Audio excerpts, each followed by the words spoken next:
Hey what's up guys, this is Badal Raman back again with the new video.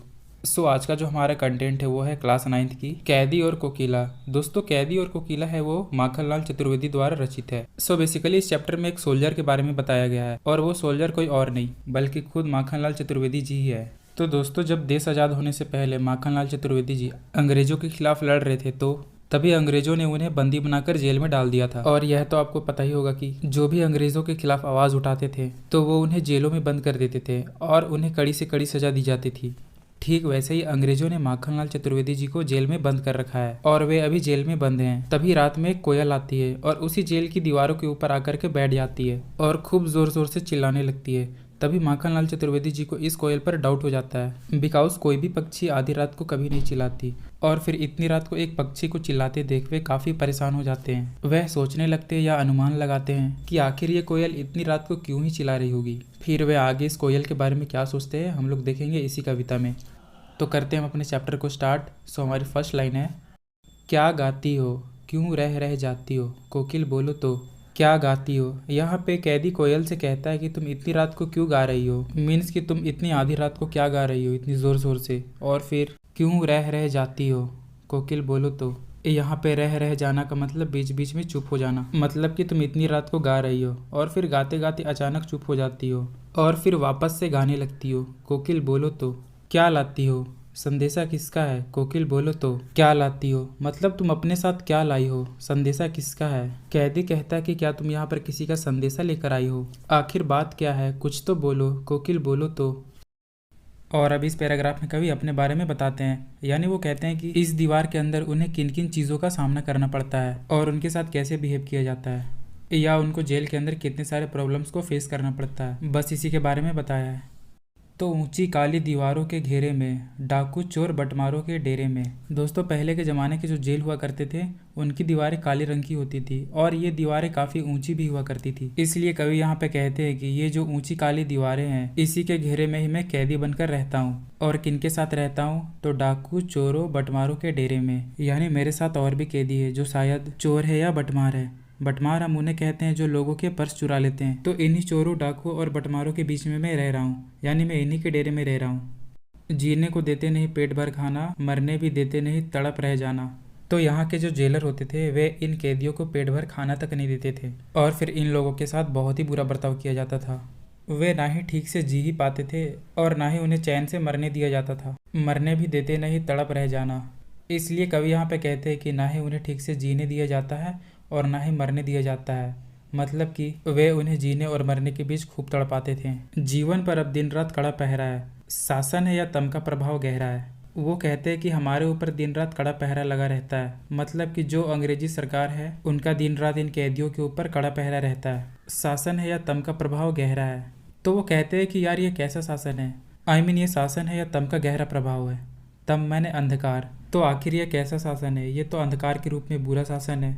और यहाँ पे अंधकार को बुराई से संबोधित किया गया है, क्योंकि बुराइयाँ तो हमेशा अंधकार में ही पनपती हैं, इसलिए अंधकार को हम बुराई का प्रतीक मान सकते हैं। अर्थात वो कहते हैं कि यह तो बहुत ही बुरा शासन है और यह हमारे लिए कोई अंधकार से कम नहीं। हिमकर निराश कर चला रात भी काली, इस समय कालिमा में जगी क्यों आली। और इस बुराई की अंधकार में तो हिमकर भी निराश होकर चला गया है और यहाँ पे हिमकर चंद्रमा को कहा गया है। तो तम यानी अंधकार का प्रभाव इतना गहरा है कि और जिसकी वजह से ये रात भी काली हो गई है, चंद्रमा भी निराश होकर या रूठ कर चला गया। और इस समय कालिमा में जगी क्यों आली, यहाँ पे कालिमा में कोयल के लिए इस्तेमाल किया गया है। तो कवि कोयल से कहते हैं कि तुम इस समय इतनी काली रात में क्यों आई हो, मीन्स कि तुम इतने अंधेरे में और ये काली रात में क्यों जगी हो और फिर इतने ज़ोरों से क्यों गा रही हो। कवि कोयल से पूछते हैं क्यों हुक पड़ी वेदना बोझ वाली सी। कवि कहते हैं कि तुम्हारे इस चीख में दर्द क्यों भरी है, क्या तुम्हारे दिल में कोई गहरी वेदना है। दोस्तों, यहाँ पे हुक और वेदना दोनों का मतलब दर्द ही होता है। तो वो कहते हैं कि तुम जिस तरीके से चीख रही हो या चिल्ला रही हो ऐसा लगता है कि तुम्हारी इस आवाज़ में काफ़ी दर्द भरा है।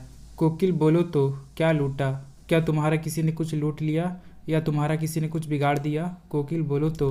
मृदुल वैभव की रखवाली सी, कोकिल बोलो तो। सो दोस्तों, जो कोयल होती है वह तो हमेशा मीठे स्वर में गाती है, यानी कवि यहाँ पे कोयल से कहते हैं कि तुम्हारी आवाज़ तो बहुत ही सुरीली होती है, आई मीन तुम तो हमेशा मीठे स्वर में गाने वाली कोयल हो, लेकिन फिर आज तुम्हारे इस स्वर में इतना दर्द क्यों भरा है। कवि पूछते कोयल से। मृदुल वैभव की रखवाली सी, यहाँ पे मृदुल वैभव का मतलब मधुर आवाज़, मीन्स कि तुम तो अपनी मीठी आवाज़ की रखवाली करने वाली हो। फिर तुम इस समय इतना चीख क्यों रही हो? कोकिल बोलो तो। क्या हुई बावली, अर्धरात्रि को चीखी? कोकिल बोलो तो। फिर आगे कवि कोयल से कहते हैं कि क्या तुम बावली हो गई हो, मतलब कि क्या तुम पागल हो गई हो। यहाँ पे बावली पागल को कहा गया है। अर्धरात्रि को चीखी, कोकिल बोलो तो। और कोयल तो कभी आधी रात को गाती नहीं है, फिर तुम इतनी आधी रात को चीख क्यों रही हो? कोकिल बोलो तो। किस दावानल की ज्वालाएं हैं देखी? कोकिल बोलो तो।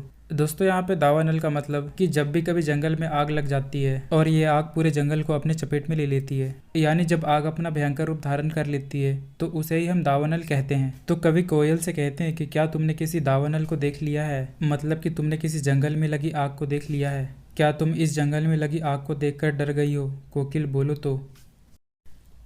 क्या देख न सकती जंजीरों का गहना, हथकड़ियाँ क्यों, यह ब्रिटिश राज का गहना। यहाँ पे माखनलाल चतुर्वेदी जी कोयल से कहते हैं कि क्या तुम देख नहीं रही हो कि मैंने जंजीरों के गहने को पहन रखा है।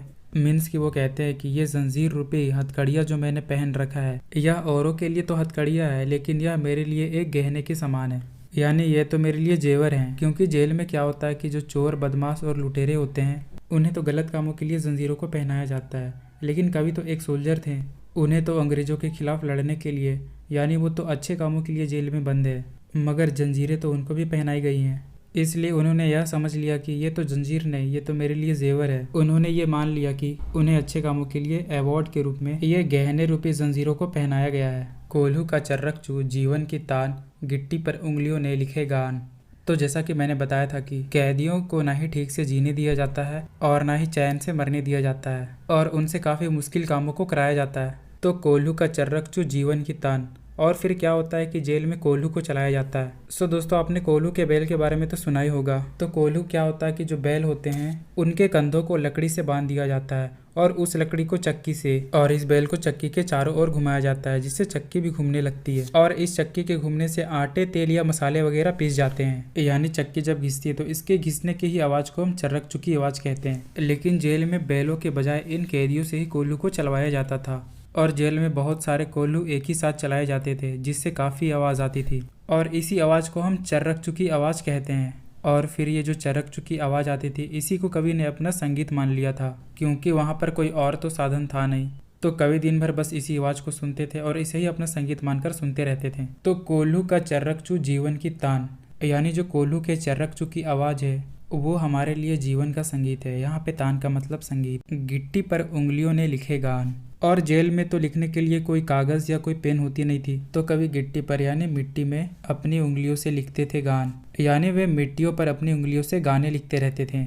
जब कोल्हू को बांधा जाता है और जो डंडा होता है जिसे बैलों के कंधे पर बांधा जाता है, उसी डंडे को हम मोट कहते हैं, और उस डंडे को कंधे पर से बांधने के लिए जिस रस्सी का यूज़ किया जाता है उसे हम जुआ कहते हैं। तो कवि यहाँ पे कहते हैं कि हु मोट खींचता, यानी वो मोट मतलब वो डंडे को खींच रहे हैं, यानी वो उस डंडे को घुमा रहे हैं जिससे चक्की जुड़ी है। लगा पेट पर जुआ, और उनके पेट से जो रस्सी बंधी है जिससे वह डंडा बंधा हुआ है, उसी रस्सी को हम जुआ कहते हैं। खाली करता हूँ ब्रिटिश अकड़ का कुआं, मतलब कि जो ब्रिटिश राज है उनके अकड़ का कुआं मैं इतनी मेहनत करके खाली कर रहा हूँ, मतलब कि मैं उन बैलों की जगह पर काम करके ब्रिटिश के अकड़ का कुआं खाली कर रहा हूँ।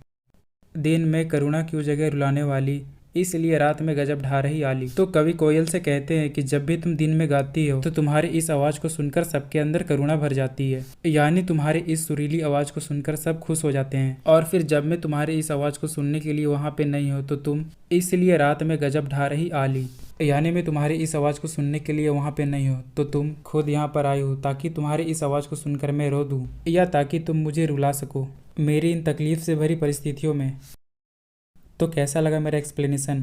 आई होप आपको यहाँ तक अच्छे से समझ में आ गया होगा। सो दोस्तों, यहाँ पे हमारे इस चैप्टर का हाफ पार्ट खत्म होता है और इसकी पार्ट 2 जल्दी मिलेगी आपको इसी चैनल पे। तब तक के लिए जय हिंद, जय भारत।